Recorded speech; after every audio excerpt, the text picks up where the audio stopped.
bonjour à tous et à toutes. Donc, nous sommes Arthur et Félix et nous sommes les fondateurs de l'association Les Greniers d'Abondance, une association qui s'intéresse à la résilience alimentaire. Et donc, au cours de la présentation qui suit, on va vous présenter un peu ce concept de résilience alimentaire, vous expliquer pourquoi c'est quelque chose qui nous semble pertinent à mobiliser aujourd'hui face aux différentes menaces qui pèsent sur nos sociétés et en particulier sur nos systèmes alimentaires, et essayer de voir un petit peu quelle voie de résilience on peut emprunter collectivement afin de répondre à ces différentes menaces. Alors là, c'est une photographie d'un bâtiment à Lyon qui s'appelle le Grenier d'Abondance, justement, qui a inspiré le nom de notre association. Et c'est un grenier qui a été construit au début du XVIIIe siècle par la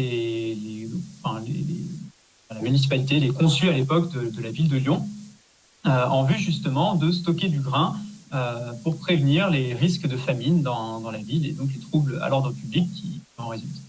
Donc ce grenier symbolise une époque où les pouvoirs publics avaient en charge la sécurité alimentaire de la population et donc se préoccupaient fortement de cette question.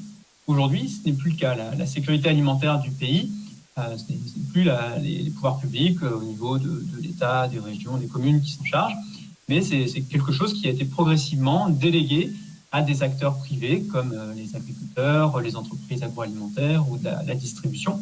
Et c'est plus quelque chose qui fait objectivement office d'une politique publique. Alors on va voir pourquoi ce serait intéressant de reconsidérer cette question et de voir un peu comment aujourd'hui les pouvoirs publics pourraient se mobiliser pour davantage s'y impliquer. Alors pour commencer, on va essayer de comprendre un petit peu mieux ce qu'on entend par système alimentaire. Et pour cela, on va regarder comment est-ce qu'on fabrique un produit de consommation courant qui est le yaourt à la fraise. Donc pour ça, on peut regarder la liste des ingrédients qui composent ce yaourt et essayer de voir pour chacun de ces ingrédients quelle est son histoire, comment est-ce qu'on arrive à le produire pour derrière pouvoir faire notre yaourt. Alors, premier ingrédient dans notre yaourt, c'est justement le yaourt, ça tombe bien. Pour faire du yaourt, il nous faut du lait. Donc pour ça, il nous faut une vache. Pour que la vache produise du lait, il faut la nourrir. Alors c'est un ruminant, donc la vache va manger notamment de l'herbe et des fourrages végétaux. Mais pour que sa production soit plus importante, on lui apporte aussi des aliments concentrés, soit en énergie, comme les céréales, du blé, du maïs, soit des aliments concentrés en protéines pour là aussi permettre un bon rendement laitier. Et notamment, on utilise pas mal des tourteaux issus d'oléagineux, qui sont des graines qui produisent pas mal donc, de protéines ou d'huile, comme les graines de colza ou les graines de soja. Pour le soja, notamment, on a une forte dépendance aujourd'hui en France à des importations de soja qui viennent d'Amérique du Sud, avec des problématiques fortes liées à la déforestation dans ces pays-là, pour augmenter justement la production de soja. Et puis, pour chacune de ces productions végétales, les céréales ou les oléoprotéagineux, on a besoin de différents intrants pour les produire, que ce soit des produits phytosanitaires pour lutter contre les mauvaises herbes ou contre les maladies, ou bien des engrais qui aujourd'hui sont principalement des engrais minéraux qui permettent là aussi d'apporter les nutriments indispensables à la croissance des plantes. Ces intrants, alors on peut aussi parler de l'énergie ou des différentes machines utilisées dans les exploitations agricoles, voire même des semences. Tous ces intrants-là, ils ne sont pas fabriqués par les agriculteurs eux-mêmes aujourd'hui dans le système alimentaire, dans le système agricole conventionnel, mais par des entreprises spécialisées dans la production d'intrants, par le site d'agrofourniture. Et ces entreprises-là sont assez conséquentes dans leur activité. Là, vous avez une photographie d'une usine de fabrication d'engrais azotés en Inde. Donc, vous voyez que c'est quelque chose de très complexe. C'est pas le genre de choses qu'un agriculteur fait dans le coin de la cour de sa ferme. C'est vraiment des outils industriels tout à fait conséquents qui sont mobilisés pour pouvoir produire les intrants nécessaires à la production agricole. Et derrière la production ici des engrais azotés se cache une consommation énergétique importante, principalement sous forme de gaz naturel, qui est, vous le savez, une énergie fossile, donc soumise à des problématiques d'épuisement. Ensuite, une fois qu'on a notre lait produit par la vache, on le récolte avec des machines plus ou moins sophistiquées, depuis des petites treilleuses à des repos de traite complètement automatisés. On stocke ensuite ce lait dans un tank réfrigéré. Ensuite, un camion vient le collecter et l'emmener à la laiterie. Là aussi, on a du transport, donc des besoins en énergie, à la fois pour faire rouler le camion et pour garder le lait au frais. Une fois qu'il est à la laiterie, eh bien, il est séparé en différents composants qu'on retrouve après dans le yaourt. Vous voyez, poudre de lait, crème, protéines de lait, etc. Donc ensuite, on a un deuxième ingrédient dans le yaourt à la fraise qui est la fraise, heureusement. Vous voyez, à hauteur de 11%. Donc ces fraises, aujourd'hui, en Europe, comme la plupart des fruits et légumes, elles viennent des pays du sud de l'Europe, notamment de l'Espagne. Et si vous le voyez ici, là, sur la vue satellite, on a une petite zone en blanc au sud du pays. Il fait à peu près la taille de l'agglomération de Montpellier, pour vous donner un ordre de grandeur. Et donc, si on zoome encore un peu plus, on voit donc cette zone blanche qui, en fait, correspond à des zones de culture de fruits et légumes sous serre. C'est pour ça qu'on a cette couleur blanche. Et qui se trouve dans la péninsule d'Almeria, la municipalité d'Almeria en Espagne. Et vous voyez, c'est ce qu'on appelle aussi la mer de plastique, parce qu'on a comme ça, à perte de vue, des étendues de serre qui couvrent comme ça les surfaces agricoles de ce territoire.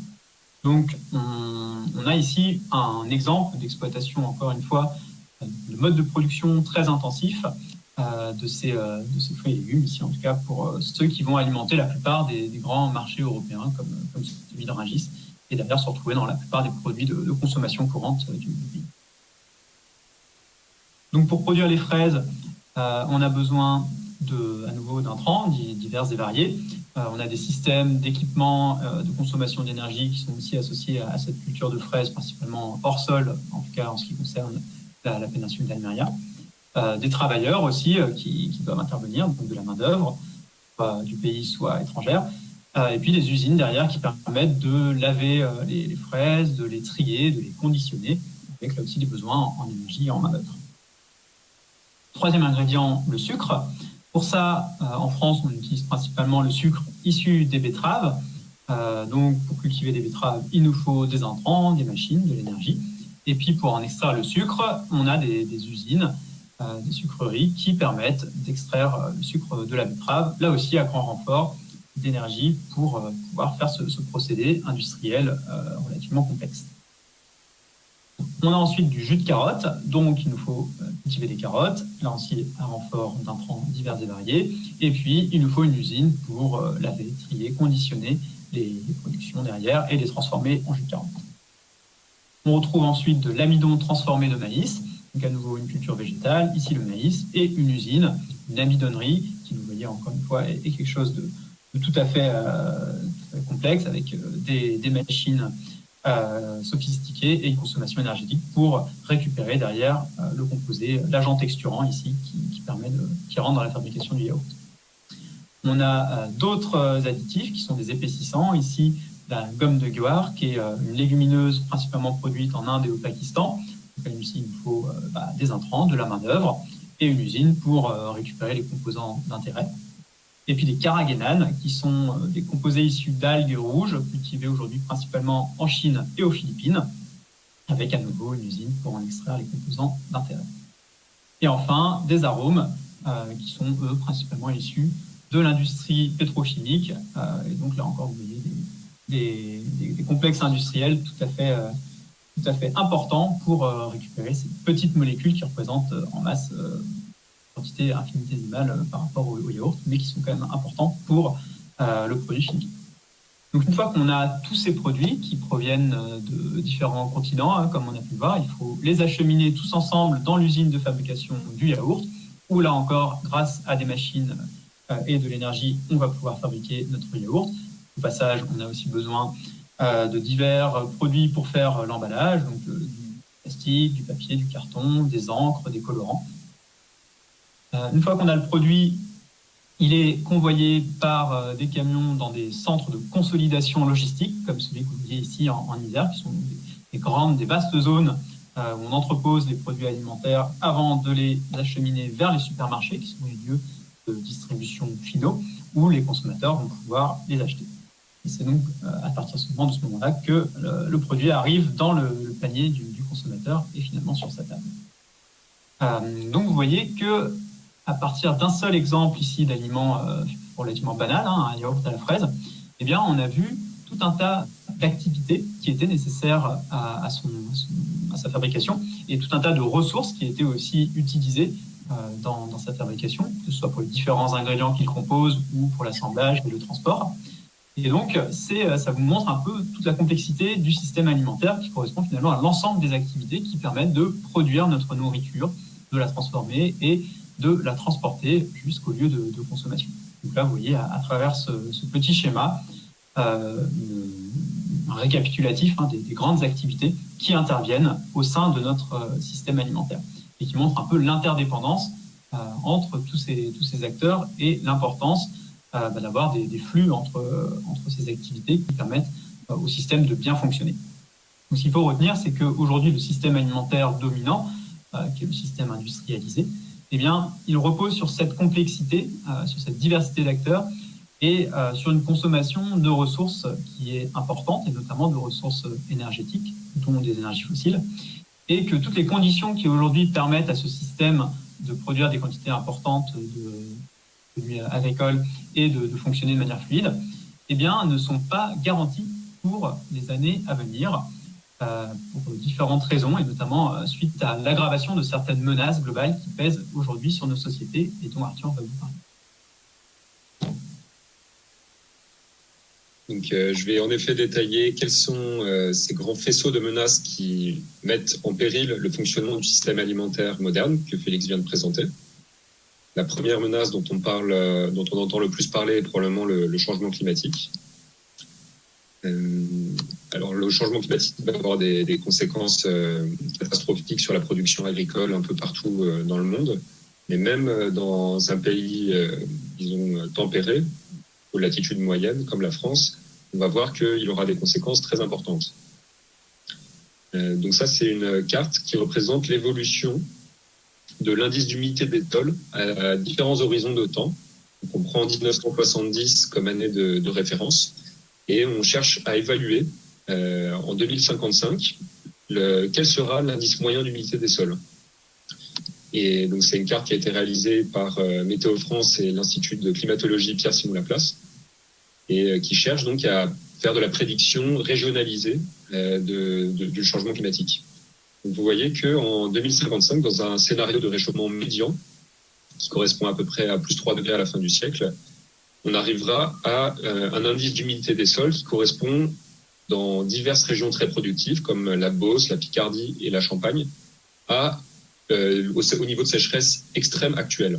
Donc ça, ce sera vraisemblablement la moyenne en 2055. Ce qui veut dire qu'il y aura aussi des années qui sortiront de la moyenne, de la normale en 2055 et qui nous feront arriver à des niveaux de sécheresse qu'on n'a jamais connus. Alors, ce qui est très problématique, c'est que l'eau, c'est le premier facteur limitant de la croissance des plantes et notamment en agronomie, le premier facteur limitant de la production agricole. Et quand on a une sécheresse de type caniculaire extrême, comme ce qui s'est produit par exemple en 2003 ou en 2020, la plupart des grandes cultures, notamment les céréales, peuvent perdre leur rendement peuvent perdre à peu près 20 ou 30% de rendement à l'échelle nationale. Et à l'échelle d'une région, il peut y avoir une annihilation complète de rendement si les précipitations sont vraiment trop faibles et le sol trop sec.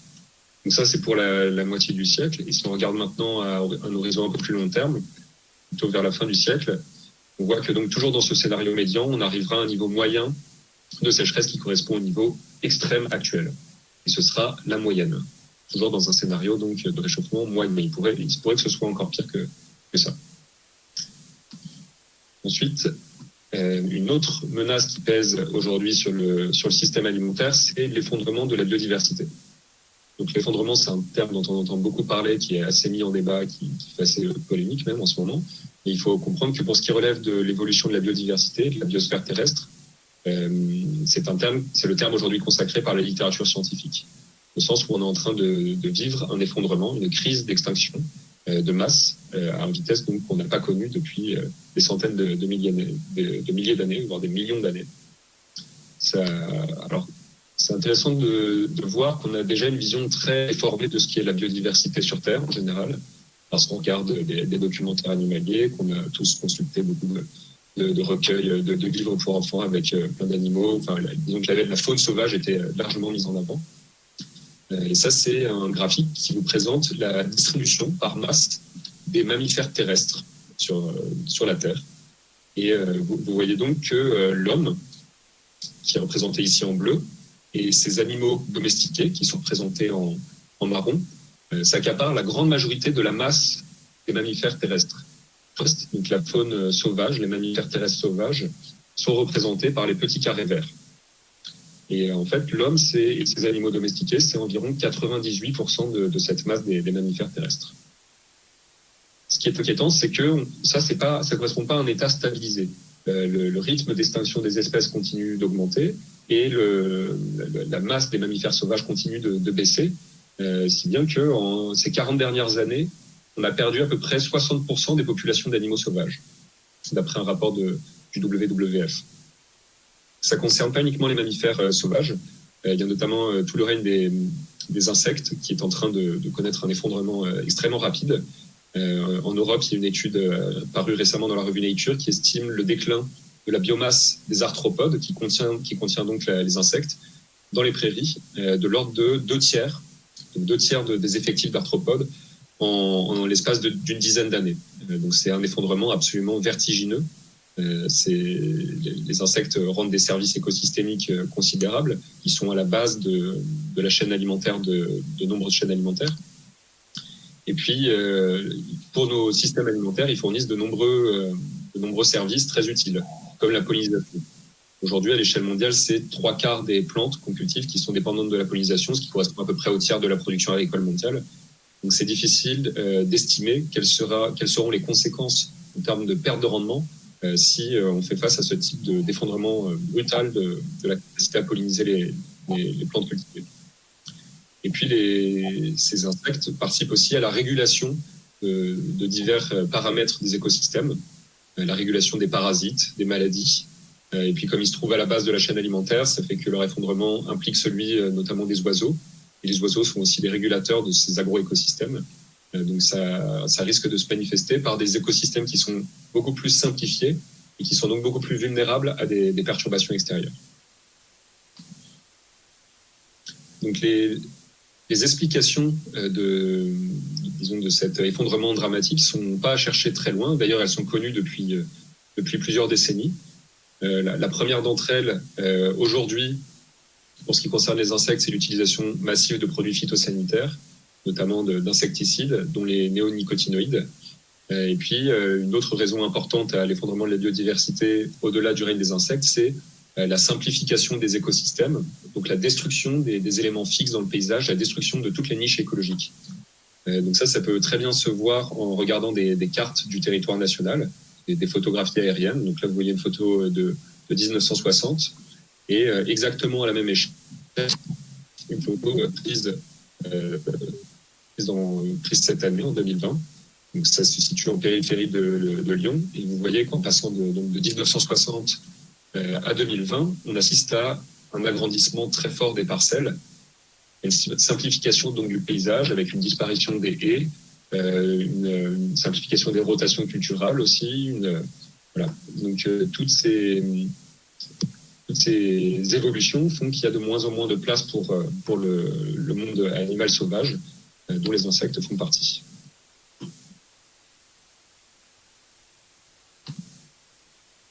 Une autre menace qui pèse sur la production agricole, mais pas uniquement sur la production agricole, cette fois-ci, sur l'ensemble du système alimentaire, c'est l'épuisement des ressources énergétiques et des ressources minières. Alors, comme on l'a vu avec l'exemple du yaourt, notre système alimentaire est très largement dépendant de ressources fossiles, et notamment du pétrole. Donc, on va essayer de voir où se trouvent ces dépendances aux ressources fossiles dans le système alimentaire. Alors, il y a premièrement une dépendance pour tout ce qui relève des intrants, avant même d'avoir commencé la production agricole. Aujourd'hui, on se rend compte que les fermes ne peuvent plus fonctionner de façon un peu autonome, indépendamment d'une industrie. Elles sont les débouchés directs d'un ensemble d'industries qui se situent en amont, qui produisent des engrais, des produits phytosanitaires, des semences, l'irrigation. Et puis, elles sont les fournisseurs d'un ensemble d'industries situées en aval. Et parmi les fournisseurs des fermes aujourd'hui, il y a bien sûr les producteurs d'engrais. Donc là, vous voyez sur la photographie de gauche une excavatrice qui est en train d'extraire du phosphate au Togo. Donc c'est une machine usine aux dimensions équivalentes à celles d'un bâtiment. Vous pourriez loger plusieurs autocars dans chacune de ces chenilles. Et donc cette machine consomme bien sûr une grande quantité d'énergie. Puis à droite, vous voyez donc cette usine qui synthétise de l'ammoniac à partir en fixant de l'azote contenu dans l'air. Et la simple fabrication d'azote consomme à peu près 6% du gaz naturel qu'on consomme sur Terre. Donc le gaz naturel est aussi, comme le pétrole, une ressource fossile qui est soumise aux mêmes problématiques d'épuisement. Donc il y a d'abord une dépendance en amont de la ferme, et rien que pour produire le gaz naturel consommé rien que pour produire les engrais azotés, on consomme à peu près la même quantité d'énergie que pour faire rouler tous les tracteurs en France. Vous voyez que c'est une dépendance qui est loin d'être négligeable. Ensuite, sur la ferme, on a là aussi une grande dépendance au pétrole. Et puis, après la ferme, on est massivement dépendant des transports à chaque maillon de la chaîne, entre chaque maillon de la chaîne alimentaire, avec, on estime, l'équivalent de 30 000 camions qui parcourent la France d'un bout à l'autre quotidiennement pour collecter des denrées alimentaires, les répartir sur le territoire, consolider des stocks logistiques dans des grandes plateformes telles que celles que Félix a montrées tout à l'heure, et les livrer jusqu'au point de vente finaux. Donc une dépendance massive de la logistique alimentaire. Et puis, même pour l'achat alimentaire, les citoyens, les consommateurs que nous sommes aujourd'hui, sommes massivement dépendants du pétrole. On estime qu'un foyer de prend sa voiture entre 60 et 80 km par semaine, rien que pour ses achats alimentaires. Donc en France aujourd'hui, se sont constitués des déserts alimentaires. Il y a à peu près 7 communes sur 10 qui n'ont plus de commerce alimentaire de proximité. Et ça concerne à peu près 10 millions de personnes. Donc ça vient un peu de ce modèle d'aménagement où la voiture occupe une place prépondérante et où donc on peut se permettre de prendre la voiture sur des kilomètres pour faire des courses alimentaires. Et donc on pourrait se dire quel est le problème finalement, puisqu'on mange globalement, généralement à notre faim en France. Le problème provient du fait bien sûr que ces ressources fossiles sont soumises à une contrainte d'épuisement. Alors, pour ce qui concerne le pétrole, qui est donc le sang de notre système alimentaire, comme on a pu le voir, cette contrainte est particulièrement prégnante. Il y a diverses agences qui conseillent les pouvoirs publics sur la dynamique de la production pétrolière à l'échelle globale. Et il y a notamment l'Agence internationale de l'énergie qui sort un rapport annuel qui cherche à établir des estimations de la production pétrolière mondiale. Et donc, sur ce graphique, on distingue deux types de pétrole. Le pétrole conventionnel qui regroupe en gros tous les pétroles faciles à extraire et le pétrole non conventionnel qui regroupe principalement les pétroles de schiste et des sables bitumineux. Et on voit l'évolution de la production de ces deux types de pétrole depuis les années 80. Dans le scénario AIE, on voit que les gisements qui sont actuellement en production vont voir leur production baisser dans les années qui viennent. Ça, c'est tout à fait normal. Dès lors qu'on exploite un gisement, la quantité de pétrole qu'il contient se met à diminuer. Et donc, on met généralement en production d'autres gisements à mesure qu'on arrive à les trouver, à les mettre en exploitation. Et on voit que pour combler le déclin des gisements actuellement mis en production, il faudrait trouver l'équivalent de 18 millions de barils par jour d'ici à 2025, ce qui correspond grosso modo à 2 fois la production de l'Arabie Saoudite, le premier producteur pétrolier mondial. Et ça nécessiterait de tripler la production actuelle des pétroles non conventionnels. Ça, c'est un scénario qui est jugé donc très improbable par l'Agence internationale de l'énergie, et notamment par son directeur exécutif. Donc, en fait, c'est très probable, c'est quasiment certain qu'on va faire face à une contraction de l'offre pétrolière dans les années qui viennent. Et à l'échelle des décennies, c'est une certitude géologique. Donc, en fait, le système alimentaire qui est massivement dépendant du pétrole et des énergies fossiles dans chacun de ces maillons va être soumis à une contraction énergétique. C'est la première fois qu'on va devoir connaître ce genre de phénomène. Et c'est très inquiétant quand on voit, disons, notre dépendance en flux tendu à des transports en permanence et tout ça pour nous alimenter. Ensuite, une autre menace qui s'adresse à notre système alimentaire, c'est donc plutôt une menace, cette fois-ci, intrinsèque, endogène à l'organisation de notre société, qui concerne le déclin de la population agricole. Aujourd'hui, il y a à peu près 1 personne sur 100 en France qui participe à la production agricole. Et ça, c'est un taux qui est bien sûr jamais vu depuis que l'humanité s'est constituée agricultrice au néolithique.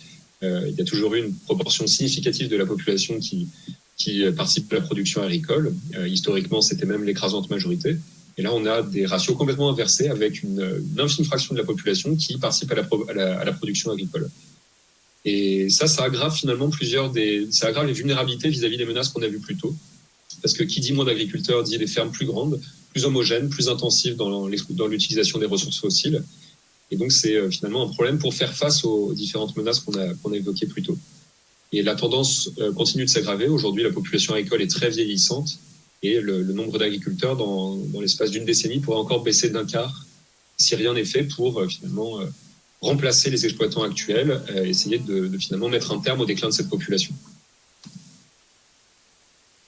Ensuite, une autre menace relativement connue et discutée concerne l'artificialisation des terres agricoles.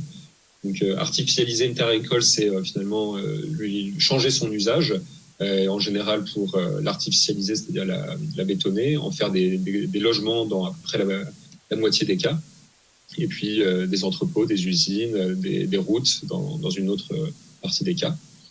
Et on peut prendre plusieurs exemples, un peu partout en France. Pareil, vous allez sur Géoportail, vous regardez une vue satellite des années 60 ou 70, en périphérie d'à peu près n'importe quelle ville. Alors là, c'est la périphérie est de Grenoble, mais le Drac qui sillonne au sud de la vue satellite.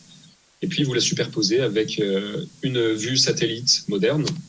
Et vous voyez qu'une grande partie de ces sols agricoles ont été détruits, bétonnés et transformés en zones d'habitat, de commerce, d'industrie, d'entreprise.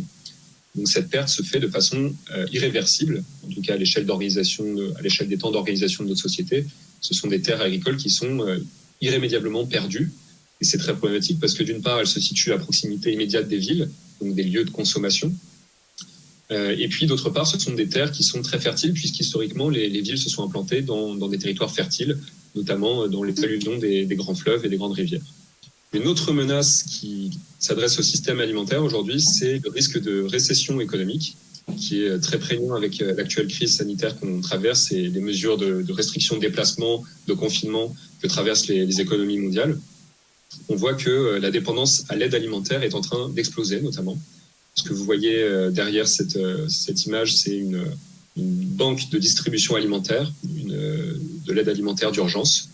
Et en France, par exemple, le Secours catholique estime dans son dernier rapport que la dépendance à l'aide alimentaire a déjà été multipliée par deux, depuis le début de la crise sanitaire, et qu'elle concerne aujourd'hui à peu près 8 millions de personnes, donc un peu plus d'un dixième de la population française. Donc c'est très loin d'être négligeable et ces chiffres risquent de s'aggraver si on ne fait rien pour, répartir plus équitablement les ressources et pallier à cette crise,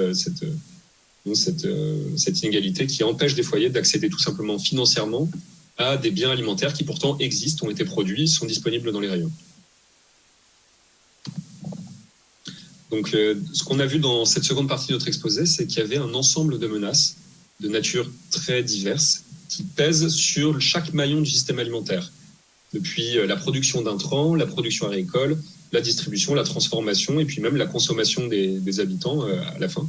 Chacune de ces menaces, en fait, remet complètement en question le fonctionnement du système alimentaire contemporain tel qu'on le connaît aujourd'hui. Et elles vont en fait, chacune de ces menaces aussi, avoir on le voit, des conséquences de deux types. Premièrement, des conséquences sur le temps long, qui sont très prévisibles scientifiquement, avec des modèles. Typiquement, on est certain de faire face à un assèchement progressif des sols en France métropolitaine dans les années et les décennies qui viennent. On est certain de faire face à une contraction des énergies fossiles et des ressources minières dans les décennies qui viennent. Et puis, il y a aussi un autre type de conséquences qui sont des événements plus ponctuels, des crises, qui, elles, peuvent avoir des conséquences catastrophiques, comme par exemple un événement météorologique extrême, une sécheresse absolument extrême une année donnée qui annihile complètement les rendements à l'échelle d'une région. Pour le pétrole, on pourrait connaître un choc pétrolier qui empêche physiquement l'approvisionnement pétrolier, une bonne partie de l'approvisionnement pétrolier de la France, étant donné qu'on est totalement dépendant de nos importations. Et donc, la diversité de ces menaces, des échelles de temps à laquelle elles s'expriment et tout ça, incite en effet à développer ce qu'on appelle la résilience alimentaire de nos territoires, c'est-à-dire la capacité de notre système alimentaire à assurer la sécurité alimentaire de la population tout en étant soumis à une variété de menaces, de perturbations imprévisibles et potentiellement catastrophiques. Donc, dans la troisième partie de notre exposé, on va vous présenter pourquoi on s'adresse en particulier aux collectivités territoriales pour développer la résilience alimentaire des territoires. Alors, pour déjà remettre en contexte, donc on a créé l'association Les Greniers d'Abondance en septembre 2018. Et tout de suite, en fait, donc on a plusieurs objets dans l'association. Mais l'un des premiers travaux qu'on a réalisés, c'était de faire une synthèse de ces problématiques de résilience alimentaire, notamment des différentes menaces auxquelles on se trouve aujourd'hui confrontés, et puis aussi des voies de résilience qui peuvent être envisagées, parce qu'on sentait qu'il y avait un besoin, un manque identifié à ce niveau-là, de synthèse un peu de connaissances et de propositions d'action, notamment à destination des collectivités. Donc ça a pris la forme d'un rapport qui s'appelle « Vers la résilience alimentaire, faire face aux menaces globales à l'échelle des territoires », qui peut être téléchargé directement sur notre site internet ou commandé en librairie.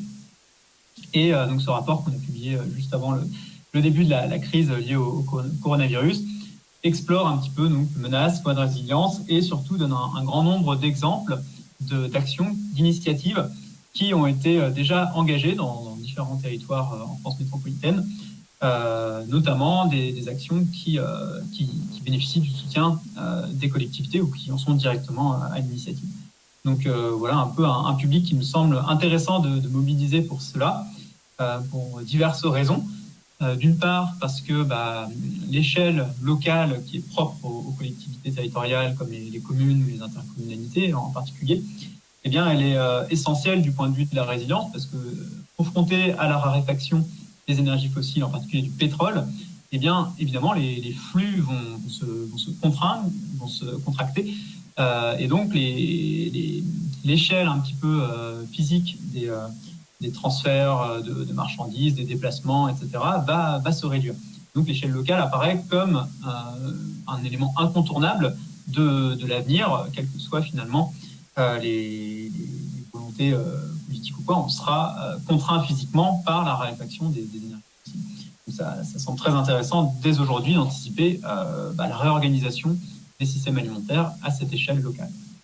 Ensuite, il existe déjà des compétences au sein des collectivités territoriales pour agir sur différents maillons du système alimentaire, que ce soit la gestion du foncier, l'urbanisme et l'aménagement du territoire, tout ce qui relève de la restauration collective, du développement économique du territoire, en soutenant des entreprises qui, par exemple, s'investissent dans les circuits alimentaires territoriaux.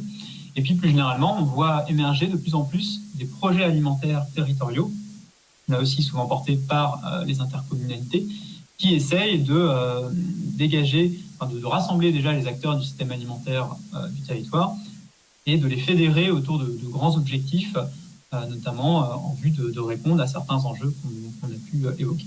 Donc ça aussi, c'est le genre d'initiative qui émerge et qui commence à se doter d'outils et de moyens pour avancer. Même si aujourd'hui, il reste évidemment limité face à l'ampleur des transformations à apporter. Et puis enfin, cette échelle-là, elle nous paraît importante parce que on voit que l'échelon politique déterminant, qui est par exemple le niveau européen avec la politique agricole commune, ou même l'échelle nationale, on voit qu'il y a des phénomènes d'inertie très, très forts, avec des changements qui sont très longs à mettre en œuvre, des obstacles politiques et idéologiques qui sont difficiles à franchir, avec des phénomènes de verrouillage et de conflits d'intérêts qui sont assez forts. Et l'échelle territoriale permet de s'affranchir en partie de ces obstacles et d'avancer un peu plus vite. En tout cas, il y a plein d'exemples aujourd'hui de territoires en France où, avec une volonté politique forte et souvent aussi un soutien des citoyens, des associations, de la société civile qui accompagnent cette volonté politique, eh bien, on voit des choses se mettre en place et se transformer beaucoup plus rapidement que lorsque il fallait attendre la prise de décision à des échelles supérieures. Donc voilà, pour toutes ces raisons-là, on pense que c'est très important que les collectivités territoriales se mobilisent urgemment sur ces questions-là. Et le nouveau mandat en cours serait une opportunité tout à fait propice. Alors, ça c'est un schéma qui se trouve donc dans notre rapport et qui balaye un petit peu justement les différentes voies de résilience qui nous semblent importantes à considérer. Alors, il n'y a pas de tout, on a encore d'autres en tête qu'on mettra dans la prochaine édition de ce rapport-là. Mais ce qui est important surtout de constater, c'est que l'approche de la résilience alimentaire est par nature systémique, c'est-à-dire qu'il ne faut pas faire l'impasse sur un des maillons du système alimentaire au risque de finalement avoir une action caduque ou si on oublie un élément essentiel comme la transformation des produits alimentaires, eh bien c'est l'ensemble de la chaîne qui peut se retrouver grippé face à une perturbation si on n'a pas anticipé que tel ou tel maillon avait lui aussi besoin d'être transformé pour renforcer la résilience de l'ensemble du système. Donc cette approche systémique, elle nous semble incontournable pour les projets alimentaires. Et là aussi, on essaye de montrer dans notre rapport et dans l'ensemble de nos travaux quels sont les leviers sur lesquels agir de manière prioritaire. Donc, je ne vais pas tous les citer, mais on va essayer de rentrer dans le détail pour 3 ou 4 parmi eux et de voir un peu concrètement ce que peuvent faire les collectivités. Et donc, c'est ce qu'on appelle les voies de résilience. Donc, la première d'entre elles, en tout cas, une de celles qui nous semble tout à fait importante et urgente, c'est d'augmenter la population agricole. Donc, rappelez-vous, la population agricole aujourd'hui est en déclin important. On estime que d'ici une dizaine d'années, il y aura encore un quart des agriculteurs qui n'auront pas été remplacés. Donc, on est vraiment dans des phénomènes assez structurants et qui, derrière, posent beaucoup de questions sur notre simple capacité à maintenir notre souveraineté alimentaire dans les territoires si on n'a juste plus les agriculteurs pour produire notre nourriture. Donc, l'une des voies essentielles, c'est d'augmenter la population agricole. Pour ça, il y a différents leviers qui sont possibles. Et un de ceux-là, nous est montré par les actions de l'association Terre de Liens, qui est une association qui mobilise l'épargne des citoyens pour racheter des terres agricoles et permettre l'installation de nouveaux agriculteurs sur ces terres-là. Alors pourquoi c'est important ce genre d'action ? Parce qu'en fait, ça répond vraiment à un blocage très fort aujourd'hui sur l'accès au foncier et aux outils de production pour les personnes qui souhaitent se lancer dans l'agriculture. Parce que, en fait, donc ces personnes-là sont la plupart du temps maintenant aujourd'hui non issues du milieu agricole, donc ne peuvent pas bénéficier d'un héritage, de récupérer la ferme familiale ou quoi. Elles sont obligées d'investir pour acquérir des biens agricoles, du foncier, des bâtiments, même l'habitation sur place. Or, on a assisté à une concentration des fermes importante ces dernières années avec des fermes qui sont devenues très intensives en capitaux. Et donc, c'est très compliqué pour des porteurs de projets qui ont souvent peu de moyens, qui débutent, d'apporter suffisamment pour récupérer ces fermes-là. Et donc, en fait, la plupart du temps, lorsqu'un exploitant arrête son activité sur une ferme, eh bien, celle-ci part à l'agrandissement des exploitations voisines. Et donc, il y a un réel sujet à permettre ces installations-là, malgré l'obstacle, donc ici, tout bêtement, financier. Alors, pour cela, on peut s'inspirer évidemment de ce que fait l'association Terre de Liens, qui correspond finalement à une propriété collective des terres. Et donc, certaines collectivités le font déjà. Alors, il y a plein de structures, quelques structures, notamment des sociétés civiles immobilières ou des groupements fonciers agricoles, qui permettent d'acquérir justement du foncier. Alors, les SCI sont particulièrement intéressantes parce que les collectivités territoriales peuvent notamment y apporter des capitaux.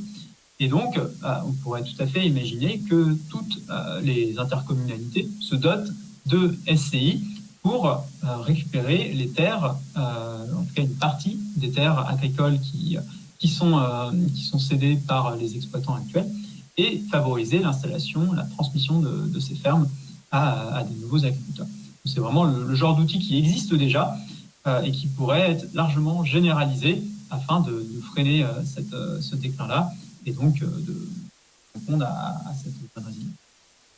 Alors, notre voie de résilience consiste à raccourcir les chaînes logistiques et pour ça, ce serait très intéressant de doter les territoires, soit à l'échelle d'un département, soit à l'échelle d'une grande intercommunalité, d'un marché d'intérêt régional ou d'un marché d'intérêt local, c'est-à-dire un marché de gros finalement, mais qui a une aire d'influence uniquement à l'échelle d'un département ou bien d'une petite région. L'idée d'un marché de gros, c'est tout simplement de mettre en commun un ensemble de tâches logistiques qui seraient très chronophages à assurer pour des restaurateurs privés ou scolaires, comme par exemple sourcer des produits auprès d'un grand nombre de producteurs, réaliser des inventaires, consolider des stocks, faire de la livraison. Et donc toutes ces tâches ont un intérêt important à être mutualisées pour avoir un minimum d'économie d'échelle et puis pour tout simplement gagner du temps dans la relocalisation de filières alimentaires. Par exemple, si dans une cantine scolaire, on essaye de s'approvisionner en local, comme la loi Egalim aujourd'hui l'incite, et comme on suggère de le faire encore davantage, il faudrait viser vraiment un taux de fourniture locale importante pour la restauration scolaire aujourd'hui. Ça peut être très intéressant de construire à l'échelle d'une agglo un marché d'intérêt local et puis la cantine n'aura plus qu'à s'approvisionner auprès de ce marché et toutes les tâches d'inventaire et tout ça auront été mutualisées en amont. Donc une collectivité peut tout à fait accompagner le développement de ce type de marché. Donc là, la photographie illustre la plateforme qui s'appelle Échange Paysan dans les Hautes-Alpes. Il y a également Agricourt qui existe dans la Drôme. Et puis aujourd'hui, on entend que plusieurs métropoles s'intéressent éventuellement à la construction d'un marché d'intérêt local, ce qu'on encourage évidemment fortement. Et dans cette toute dernière partie de l'exposé, on va parler d'une solution, d'une voie de résilience qui concerne moins le territoire à proprement parler, mais plutôt à l'échelle nationale, puisque dans notre association, on s'intéresse également à ce qui pourrait être fait à d'autres échelles. Donc il y a bien sûr des leviers qui ne sont pas actionnables à l'échelle des territoires. Par exemple, la répartition de la valeur ajoutée dans le système alimentaire.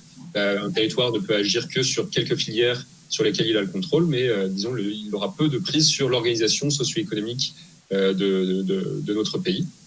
Et donc pour ça, je vais vous rappeler comment s'organise aujourd'hui notre système alimentaire, et pas du point de vue des flux, seulement du point de vue de la concentration des activités. Alors ça, c'est un schéma qui a une forme de sablier, vous voyez, dont le vase supérieur est constitué de l'ensemble des exploitations agricoles. Donc il y a à peu près 800 000 agriculteurs, correspondant à 400 000 exploitations agricoles en France. Et puis le vase inférieur de ce sablier, c'est les consommateurs que nous sommes. Voilà, on est 67 millions. Et on voit que pour faire passer de la nourriture depuis les exploitations agricoles vers les consommateurs, il y a un goulet d'étranglement très fort dans le système alimentaire actuel qui est représenté par les entreprises de l'agroalimentaire, dont un faible nombre, environ 300, s'accaparent une grosse partie du marché de la transfo alimentaire, à peu près 85%. Et puis il y a un tout petit goulet d'étranglement constitué des centrales d'achat. 9/10 de la consommation alimentaire à domicile se fait via les circuits de Auchan, Carrefour, Casino, Intermarché, Leclerc et Système U. Et en fait, quand on est au centre de ce sablier, on jouit d'une dissymétrie dans les capacités de négociation vis-à-vis des acteurs qui se trouvent au-dessus et des acteurs qui se trouvent en dessous. Ça a comme conséquence immédiate, sans aucun jugement de valeur, même éthique ou idéologique, quand on est un acteur privé, ce qu'on cherche à faire, c'est tout simplement d'augmenter nos marges, c'est d'augmenter nos profits. Donc on doit baisser nos charges, baisser en particulier le coût d'achat de nos produits alimentaires, et puis vendre le plus qu'on peut. Alors il se trouve que comme les centrales d'achat de ces grands circuits de la grande distribution sont elles-mêmes mises en compétition les unes avec les autres, il y a une guerre des prix permanente qui s'instaure, où pour finalement augmenter leurs profits, elles ne peuvent pas vraiment vendre beaucoup plus cher, elles peuvent tirer leur prix vers le bas pour essayer de toucher de plus en plus de consommateurs, et puis elles peuvent acheter de moins en moins cher les produits alimentaires, comme on l'a vu aussi. Donc ça explique une grande partie des dysfonctionnements du système alimentaire contemporain finalement. Ça fait que les agriculteurs n'arrivent plus à vivre de leur métier. Pour ça, je prends le slide suivant et je reviendrai au sablier. Aujourd'hui, donc, il y a à peu près 6,50 € sur 100 € d'achat alimentaire qui reviennent aux agriculteurs français, et tout le reste qui va dans d'autres maillons de la chaîne alimentaire, notamment dans l'agroalimentaire, d'autres industries, le marketing, la publicité, les transports. Tout ça engloutit une part assez importante finalement de la valeur ajoutée des produits alimentaires. Et les agriculteurs bénéficient extrêmement peu de l'organisation actuelle du système alimentaire. Donc ça contribue aussi à expliquer la dévalorisation de la profession et le fait que la profession, en termes de nombre, soit en chute libre depuis plusieurs années. Et puis l'autre conséquence finalement de cette organisation en sablier, c'est que, comme je l'ai dit, les centrales d'achat ont un intérêt direct économique à vendre le plus de produits alimentaires. Et ça se traduit par augmenter finalement ce qu'on vend, quelle que soit la qualité des produits qu'on vend. Et ça a des conséquences dramatiques sur la santé publique. Ça explique en partie que 40% de la population adulte en France soit aujourd'hui en surpoids. et que le taux d'obésité est quasiment triplé ces 20 dernières années. On arrive à 17% de la population adulte en France qui est obèse quand même. Donc cette organisation, en fait, pose de nombreux problèmes à la fois dès aujourd'hui sur la santé publique et puis dans le futur, puisqu'elle incite les exploitations agricoles à se spécialiser, intensifier la production et donc se rendre d'autant plus dépendants de ressources fossiles dont on ne dispose pas. Et puis finalement, un acteur privé a toujours une incitation à externaliser les conséquences négatives de son activité pour faire peser les coûts sur le reste de la société. Et donc ces coûts sont la dégradation de l'environnement, la dégradation de la santé publique, l'épuisement de certaines ressources qui sont indispensables à notre alimentation. Donc comment corriger finalement cette organisation qui semble en effet très problématique dès aujourd'hui et qui le sera encore plus dans un contexte de contraction de l'offre énergétique, de changement climatique et tout ça. Alors ça, c'est une proposition qui a été réalisée par un ensemble d'associations et d'organismes qui ont fait la proposition de mettre en place un système de sécurité sociale alimentaire. Donc, comme en fait le fait aujourd'hui la sécurité sociale pour l'accès à des soins médicaux de base, la sécurité sociale alimentaire consisterait à doter chaque citoyen français de, mettons, 150 € de budget mensuel pour l'achat alimentaire exclusivement et de permettre ces achats alimentaires uniquement dans des circuits et pour des produits alimentaires qui auraient été conventionnés par des chambres locales qui sont donc constituées de citoyens, de producteurs, d'un ensemble de personnes qui travaillent ou qui ne travaillent pas dans le secteur alimentaire. Donc en fait, ce système permet premièrement de doter de façon universelle toute la population française d'un accès, disons, équitable à un minimum d'alimentation pour des produits alimentaires de base, des produits sains. Ça permet d'autre part de donner une bouffée d'air, disons, au budget des ménages qu'elle consacre à l'alimentation et donc aux agriculteurs, si on fait attention à garantir qu'ils disposent d'une meilleure répartition de la valeur ajoutée du produit final. Et puis, ça permet aussi d'engager finalement la transition du système agroalimentaire qui est indispensable pour faire face aux menaces qu'on a citées. Donc on voit que cette solution finalement participe à améliorer, à corriger un grand nombre de dysfonctionnements de notre système alimentaire et la voix de notre association se joint donc à celle des différents collectifs qui sont à l'initiative de cette proposition. On a notamment publié sur le site de la Relève et la Peste un article qui détaille les conséquences de la mise en place d'une sécurité sociale alimentaire sur la résilience du système alimentaire. Donc on a vu dans cette présentation que le système alimentaire était un ensemble d'activités très nombreux, très complexes, et que ces activités étaient aujourd'hui menacées par différentes menaces. Des menaces globales, comme le changement climatique, l'épuisement des ressources fossiles, l'effondrement de la biodiversité, et puis des menaces propres à l'organisation de notre société, sur lesquelles on pourrait agir directement assez rapidement, comme le déclin de la population agricole, l'artificialisation des sols, bien la récession économique qui s'annonce et puis qui met en péril la capacité financière de ménages à s'alimenter, à s'acheter des biens alimentaires. Et puis, dans une autre partie de notre exposé, on a vu que les collectivités pouvaient agir sur plusieurs des maillons du système alimentaire pour le relocaliser, donc lui redonner une échelle territoriale conforme à l'échelle, disons, judicieuse dans un monde plus sobre en énergie. Et puis, pour le rendre moins vulnérable vis-à-vis des diverses menaces qui pèsent dessus. Et enfin, on vous a présenté donc quelques voies de résilience, mais on n'a pas eu le temps, donc, dans cette présentation contrainte en temps, de vous présenter toutes les voies de résilience qui existent, bien sûr.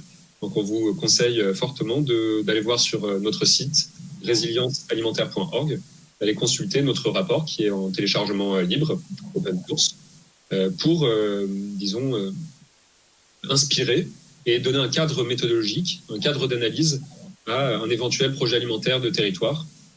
Si vous êtes citoyen, élu, décideur local, n'hésitez pas à vous inspirer de ce qu'on a proposé et à vous mettre en marche.